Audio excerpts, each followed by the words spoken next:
Hello guys, उम्मीद है आप सब खैरियत से होंगे। आज की ये मेरी वीडियो सिर्फ उन लोगों के लिए है जिन्होंने अपना masters level of education Pakistan से या बाहर की किसी यूनिवर्सिटी से कंप्लीट कर लिया है और अब वो अपनी पीएचडी की स्टडी को कंटिन्यू करना चाह रहे हैं, लेकिन उनके पास इतनी फंडिंग और इतने रिसोर्सेज नहीं है कि वो अपनी पीएचडी की स्टडी को सपोर्ट कर सके। तो अगर तो आपने बगैर किसी फॉरेन स्कॉलरशिप के पाकिस्तान से या बाहर की किसी यूनिवर्सिटी से अपना masters level of education complete कर लिया है और सिर्फ फंडिंग की वजह से आप पीएचडी में एडमिशन नहीं ले पा रहे, तो आप मेरी इस वीडियो को लाजमी देखिएगा। Basically Punjab educational endowment fund की तरफ से, जिसे हम पीफ के नाम से जानते हैं, एक स्कॉलरशिप अनाउंस की गई है जिसका नाम है चीफ मिनिस्टर मेरिट स्कॉलरशिप, और इस स्कॉलरशिप को पीएचडी फॉरेन स्कॉलरशिप के नाम से भी जाना जाता है। इसके नाम से आपको बखूबी अंदाजा हो गया होगा कि ये स्कॉलरशिप सिर्फ पीएचडी स्टूडेंट्स के लिए अनाउंस की गई है पंजाब एजुकेशनल इंडोमेंट फंड की तरफ से। इस स्कॉलरशिप का एलिजिबिलिटी क्राइटेरिया क्या है, कौन इसमें अप्लाई कर सकता है, कौन इसमें अप्लाई नहीं कर सकता, इसमें कैसे अप्लाई किया जा सकता है और इस स्कॉलरशिप के क्या बेनिफिट्स होंगे, ये सब मैं आज की इस वीडियो में कवर करूंगा। तो आप मेरी इस वीडियो को लाजमी देखिएगा।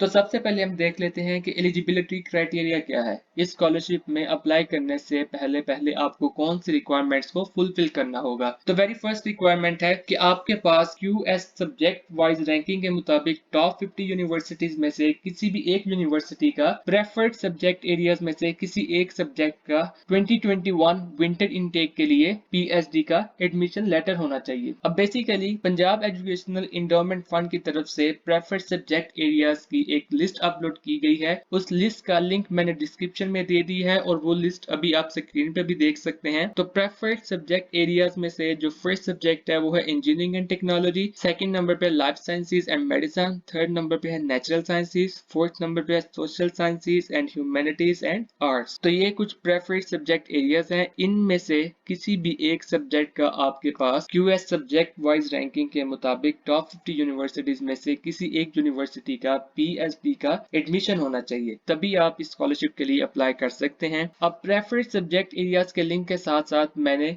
डिस्क्रिप्शन में क्यूएस सब्जेक्ट वाइज रैंकिंग का लिंक दे दिया है, आप वहां पे जाके भी चेक कर सकते हैं। अभी आपके सामने स्क्रीन पे भी आपको नजर आ रहा होगा क्यूएस सब्जेक्ट वाइज रैंकिंग की हमने वेबसाइट ओपन की हुई है। तो अगर आर्ट्स एंड ह्यूमैनिटीज की हम बात करते हैं तो यूनिवर्सिटी ऑफ ऑक्सफोर्ड पहले नंबर पे है। अगर इंजीनियरिंग एंड टेक्नोलॉजी की बात करते हैं तो एमआईटी पहले नंबर पे है और लाइफ साइंसेज एंड मेडिसिन में हार्वर्ड पहले नंबर पे है। नेचुरल साइंसेज में एमआईटी पहले नंबर पे है, सोशल साइंसेज में हार्वर्ड अगेन पहले नंबर पे है। तो आपने सब्जेक्ट वाइज रैंकिंग के मुताबिक टॉप 50 यूनिवर्सिटीज में से किसी भी एक यूनिवर्सिटी का जो प्रेफर्ड सब्जेक्ट एरियाज दिए गए हैं उनमें से किसी एक सब्जेक्ट का पीएचडी में एडमिशन सिक्योर करना है। उसके बाद आपने इस स्कॉलरशिप में अप्लाई करना है। तो ये थी फर्स्ट रिक्वायरमेंट। अब सेकंड रिक्वायरमेंट है कि आपके ओवरऑल एकेडमिक बैकग्राउंड में कभी भी 60% से कम मार्क्स ना आए, मतलब मैट्रिक में, इंटर में, बैचलर्स में और मास्टर्स में तमाम डिग्रीज के फाइनल परसेंटेज आपके हमेशा 60% से ज्यादा ही होने चाहिए। अगर आपके किसी भी रिजल्ट में 60% से कम मार्क्स हैं तो आप इस स्कॉलरशिप में अप्लाई नहीं कर सकते।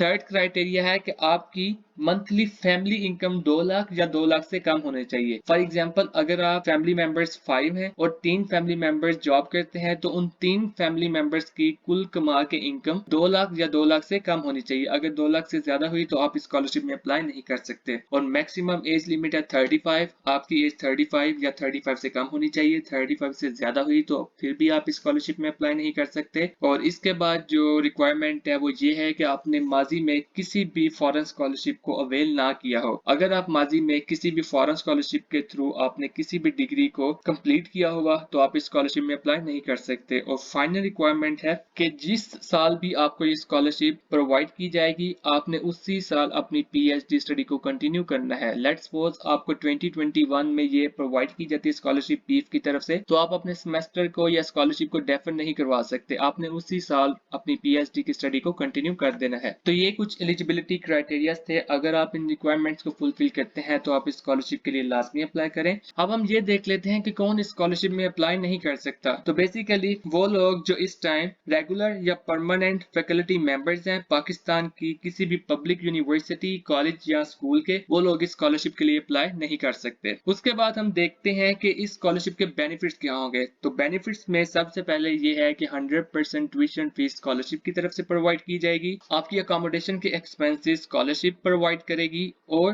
हेल्थ इंश्योरेंस भी आपको पीफ वाले प्रोवाइड करेंगे और आपको एयर टिकट भी प्रोवाइड किया जाएगा। तो ये स्कॉलरशिप के बेनिफिट्स थे। इसके बाद हम देख लेते हैं discipline wise allocation of scholarship. तो 80% स्कॉलरशिप उन स्टूडेंट्स को प्रोवाइड की जाएगी जिनके पास साइंस डिसिप्लिन में से किसी एक सब्जेक्ट का एडमिशन लेटर हुआ, और 20% स्कॉलरशिप सिर्फ उन स्टूडेंट्स को प्रोवाइड की जाएगी जिनके पास सोशल साइंसेज, ह्यूमैनिटीज और आर्ट्स में से किसी एक सब्जेक्ट का एडमिशन लेटर हुआ। और अगर हम जियोग्राफिकल डिस्ट्रीब्यूशन की बात करें तो 90% स्कॉलरशिप पंजाब के रेजिडेंट्स को प्रोवाइड की जाएंगी और 10% scholarship federating units of Pakistan के रेजिडेंट्स को एलोकेट की जाएंगी। अब फेडरेटिंग यूनिट्स ऑफ पाकिस्तान में इस्लामाबाद, आजाद जम्मू एंड कश्मीर और गिलगित बल्तिस्तान के रेजिडेंट्स आते हैं। तो ये थी जियोग्राफिकल डिस्ट्रीब्यूशन ऑफ स्कॉलरशिप। अब हम ये देख लेते हैं कि हम इस स्कॉलरशिप के लिए कैसे अप्लाई कर सकते हैं। तो बेसिकली इस स्कॉलरशिप में अप्लाई करने का तरीका बहुत ज्यादा आसान है as compare to other scholarship. आपने जस्ट एक एप्लीकेशन फॉर्म डाउनलोड करना है। उस एप्लीकेशन फॉर्म का लिंक मैंने डिस्क्रिप्शन में भी दे दिया है। आप पीफ की ऑफिशियल वेबसाइट पर जाकर भी उसे डाउनलोड कर सकते हैं।